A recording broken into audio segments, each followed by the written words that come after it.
Pike push-ups have to be the most misunderstood and underrated calisthenics exercise there is. Pretty much all of the information out there surrounding them is focused on complete beginners with little to no prior training experience. This isn't necessarily a bad thing. Pike push-ups are a great entry into learning the vertical pressing pattern, but the exercise has so much more potential than that.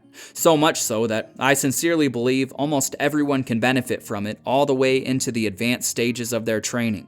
I'll be the first to admit my overhead strength isn't anything too impressive, but to give you a clear picture, I can do chest-to-wall handstand push-ups, and still, I'm humbled by the basic pike push-up every time I do it.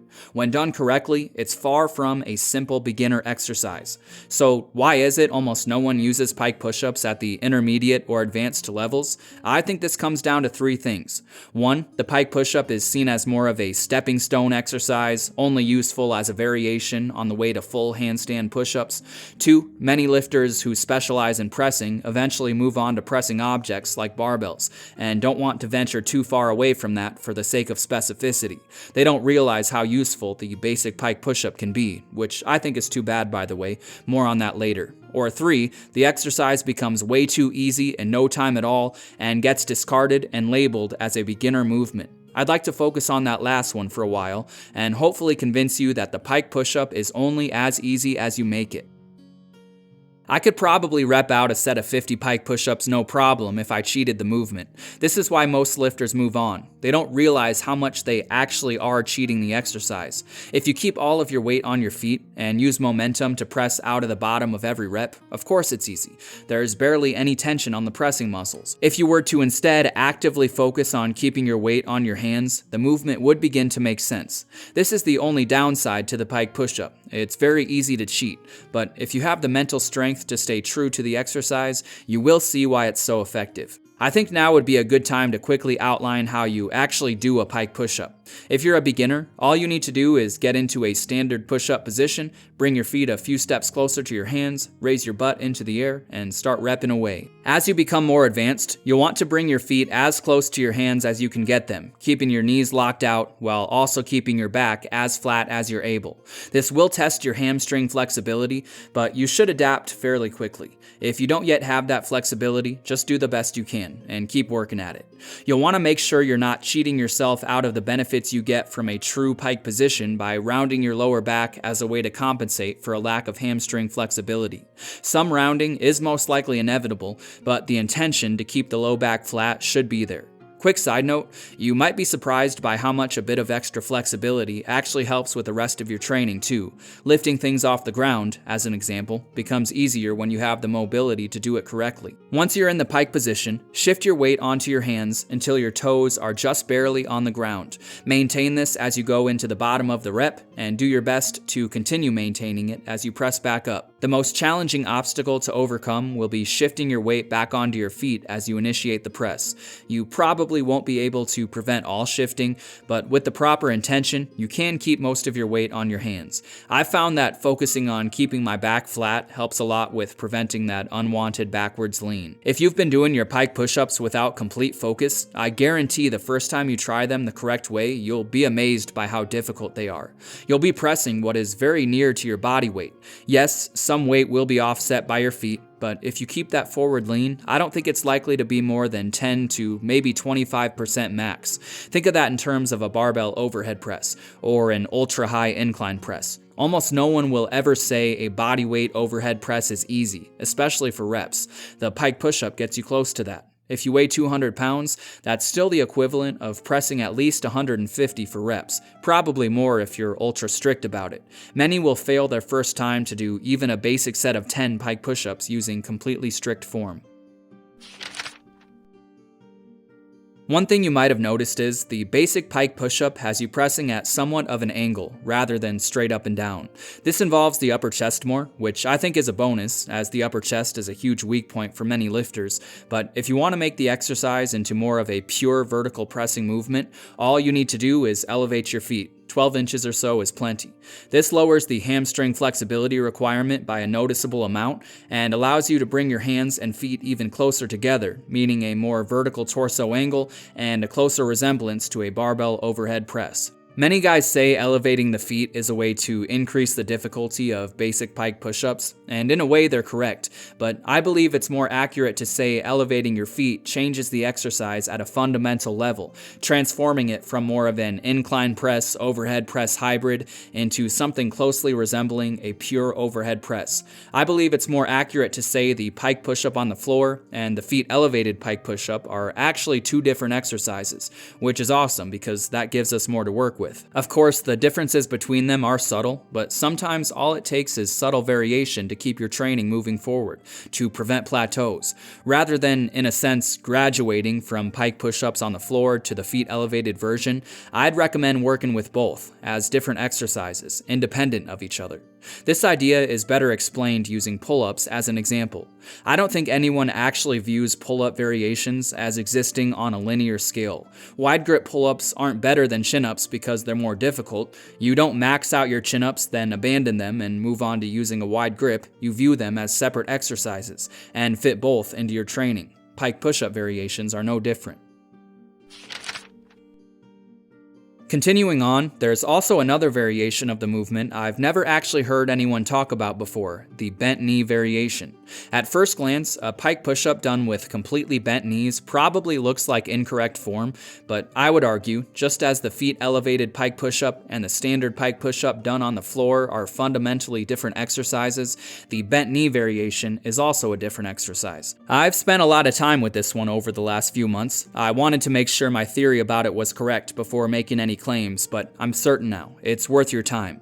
To explain why, we need to look at the strength curve. When doing a standard pike push-up with straight legs, the movement is most difficult near the bottom of the rep, but assuming you keep tension on your hands, most of the press back up to the top position will be difficult too.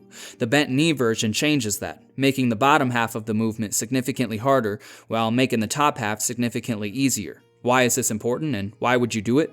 Well, it all comes down to the weighted stretch, the stretch overload. You could even use the idea of length and partials here if you'd like. The stretched part of a movement is often what causes the most muscle growth. The bent knee pike push-up lets you focus in completely and overload that bottom stretched position, which can be huge for building muscle. Here's why it works. Bending your knees lets you bring your feet much closer to your hands. This makes the top position of the exercise less intense. You'll have to balance most of your weight on your feet in this position, but once you start lowering down, you'll notice straight away that you have no choice but to keep almost all of your weight shifted forward. Your feet might even end up leaving the ground. This lets you put very close to 100% of your body weight onto your hands in that muscle-building stretched position. To maximize the variation, you'll want to lower down as slowly as you can and pause at the bottom, focusing on that stretch, then allow yourself to lean back slightly as you initiate the press back up. It will feel almost like you're rocking back and forth. Your weight rocks forward onto your hands as you approach the bottom of the rep, and it rocks back onto your feet as you press back up. You can also intensify that stretch even further by elevating your hands, turning the exercise into a deficit bent knee pike push-up. Before moving on, I should make one thing clear. The setup between a bent knee pike push-up and a standard pike push-up is different. Your hands should be much closer to your feet when using the bent knee version. Setting up for a standard pike push-up, then bending your knees is cheating the movement. Don't use this variation as an excuse for improper form. After lots of experimentation, I believe the bent knee pike push-up variation is best done on the floor. It doesn't seem to work as well when done from a feet elevated position. It ends up being just an easier version of the straight leg variation. The next two variations, however, are the opposite. While you can do them on the floor, I'll save you some time and tell you now they just work better when done with the feet elevated. The balance is easier, and there are just too many moving parts when trying to do them on the ground, too many opportunities to cheat, and not enough mental space left over to focus in on what really matters. The next variation I have for you is the feet elevated diamond pike push-up. I actually just heard about this one recently from a commenter on one of my videos, and it's become an instant classic. I'm pretty hooked on it. I expected it to be much more difficult than it was, and a lot less forgiving, but it's actually a very accessible movement. Set up as you normally would for a feet elevated pike push-up, and bring your hands together so they form a diamond shape. From there, just do the exercise as usual. What you'll quickly notice is, something about that close together hand position seems to even out the strength curve. Rather than dividing the the two ends of the movement like a bent knee pike push-up does, making the bottom more difficult and the top less difficult, this variation brings the two ends together. Perhaps it's the extra tricep involvement from start to finish, or maybe it's the added balance component, but this one is tough all the way through, free from difficulty spikes. It makes for a great exercise with a lot of potential for pushing all the way to complete failure in both the shoulders and the triceps. The final variation I'd like to share is the decline archer pike push-up. I'll admit this exercise has more of a learning curve than the others discussed already, but once you get it down, it's actually a surprisingly effective movement. Start by getting into a standard feet elevated pike push-up position and choose which side you'll be focusing on for this particular set. Let's say you'll be focusing on your right side. Move your right hand a couple inches to the right so it's slightly off center. Shift your weight onto that hand, then move your left hand as far away to the left side as you can. You should be in a slightly diagonal position now. Keep your weight on your right hand and lower yourself into the bottom position while doing your best to keep your left elbow completely or nearly completely locked out. This is as close as you're likely to get to a one-arm pike push-up, and the tension placed on the muscles is intense. You can become very strong with this one, and that strength will carry over to every other pike push-up variation, making it a great accessory exercise for developing overhead strength. The movement can place a lot of stress on the elbows, so I wouldn't recommend it as the first exercise in a workout, just as it's often better to do tricep pushdowns before extensions to make sure the elbows are warmed up. I'd start with something else before the decline archer pike push-up.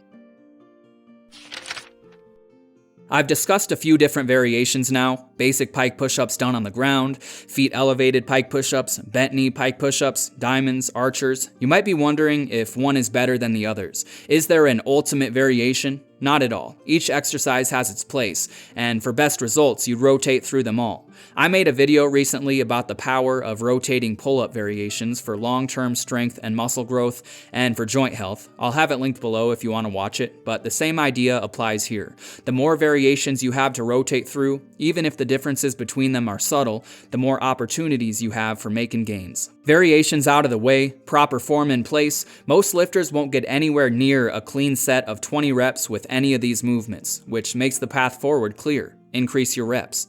Taking your basic pike push-up from 5 perfect reps to 20 will mean much bigger and stronger pressing muscles.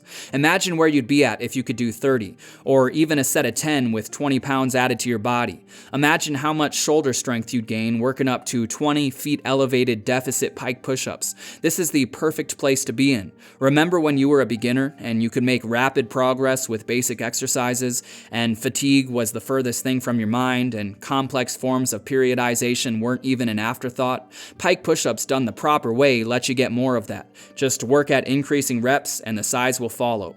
I've done tens of thousands of these things over the years, and without a doubt they've added a lot of size to my shoulders and triceps.